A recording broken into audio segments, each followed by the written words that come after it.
Hello বন্ধুরা, তো চলে এলাম আজ স্যাটারডে বাটা ইটিনার ডে তোমাদের সঙ্গে শেয়ার করতে।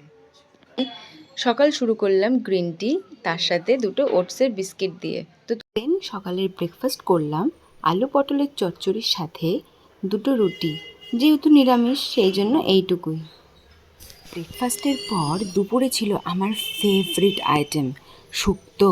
তোমরা কারা কারা শুক্তো খেতে ভালোবাসো আমাকে অবশ্যই জানিও। আর তার সঙ্গে ছিল ঝাল ঝাল মটর ডালের বড়ার রসা, দারুণ। লাঞ্চের পর ডিরেক্ট চলে এলাম শনিবারের ডিনার নিয়ে। ডিনারে ছিল ভেজ তড়কা, তার সাথে ছিল দুটো রুটি।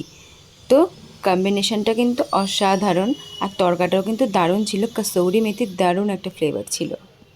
তো সারাদিন খাওয়া দাওয়া করতে করতে শনিবারের ওয়াটা ইটিনার ডে কমপ্লিট করলাম। তো তোমরা জানিও যে আমার শনিবারের ওয়াটা ইটিনার ডে তোমাদের কেমন লাগলো। চলো টাটা।